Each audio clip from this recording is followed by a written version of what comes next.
Ano ho ba ang magagawa ng estado kung meron man, partikular po ng Bangko Sentral ng Pilipinas kung meron man? Well, unahin po natin unang-una kong gustong sabihin, mahirap pong ihiwalay ang fundamental from non-fundamental factors kasi napaka napaka-closely, related po yung dalawang 'yan. Mhm. Kahit na may magagawa halimbawa ang Bangko Sentral, kung nakikita naman ng mga negosyante, ng mga ordinaryong, kababayan natin na magulo pa rin ang ating politika, mismo sa Senado ay nagkakagulo, hindi po maiaalis 'yan sa, Mhm. isipan ng ating mga kababayan. Anyway, let's go to what, let's say, the BSP can do.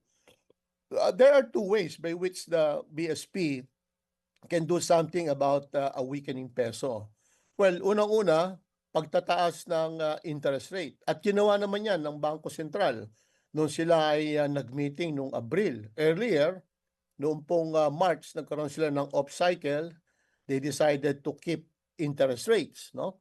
Kasi tumataas na po yung ating inflation, naturally kapagka tumataas po ang inflation at ito'y nagiging, malawak na ang, coverage, 'no? Maraming consumer items tumataas, services tumataas, yun yung secondary Mm. effects, eh. At Mm. 'pag yan ang nangyari, talagang tataas na ang ating, ang inflation dito po sa Pilipinas, and we saw it. Nung pong Abril ay, Mm. umabot po yan ng 7.2 against the target of, 3%, plus or minus 1 percentage point. Una po yan. Mm. So, nagtaas na po, pero nakita po natin hindi pa ho sapat, okay? Hindi pa sapat upang maampat yung tinatawag na anxiety, o alalahanin ng mga negosyante na maaaring maibagsak pa ang inflation at ito'y makatulong sa pagpapalakas ng piso laban sa dolyar. Pangalawa, pupuwede pong intervene ang, central bank, ang BSP, do'n po sa ating foreign exchange market. Ang ibig sabihin niyan, ang Bangko Sentral ay magbababa ng dolyar nito mula sa international reserves niya at, hopefully ang, mga tao makita nila nagbababa ang, BSP ng, dolyar sa merkado, ay mapapanatag sila. Pero obviously, dahil nakita naman natin bumaba ang, reserves ng Pilipinas, I'm sure the central bank is, already intervening Mm. at, upang maiwasan yung tinatawag nilang volatilities, 'no? Pero hindi po 'yan nakasapat.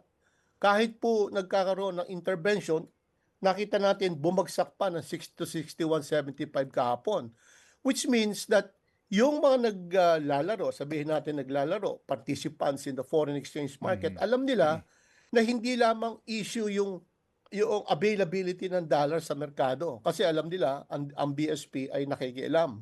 Pero hindi po maitatadwa sa ating pong, sa sitwasyon natin ngayon. Number one, napakalakas po ng, capital outflows, okay? Number Mm. two, Mm. yung pong trade balance talagang pahina ng pahina, yung current Mm. account. Mm. Yung summary nung pagpasok at paglabas ng Mm. dollar, hindi po yan masusolba sa isang araw o dalawang araw ng intervention ng Bangko Sentral. Tandaan po natin ang nangyari noong, 1996, Mm. 1997 during the Asian financial crisis. Mm. In the case of Bank of Thailand, naubos po yung kanilang reserves sa pag-i-intervene because the fundamental factors are very serious, very strong, na kahit na naubos na ng Bank of Thailand yung kanilang reserves, hindi pa rin po nakasapat yan para ma-arrest ang Mhm. pagbagsak ng Thai baht laban sa dolyar.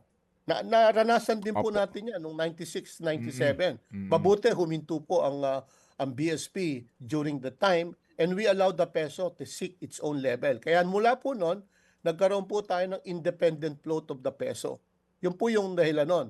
And of course, kapagka hindi po natin nakita na nagkakaroon na ng, katahimikan sa ating legislature, sa Mm. ating, bansa, nasawata ang, katiwalian, hindi po mahirap pong,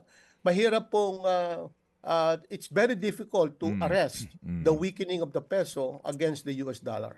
Mga kapatid, patuloy po kayong tumutok sa 105.9 True FM para sa totoong balita, impormasyon, music and entertainment. Mag-subscribe sa aming YouTube channel at podcast at sundan nyo kami sa Facebook, Instagram, X at TikTok sa True Network PH. Bisitahin din po ang aming official website, truefm.ph. At panoorin din kami sa True TV Signal, Channel 19. Kami po ang 105.9 True FM. Laging true sa'yo, kapatid.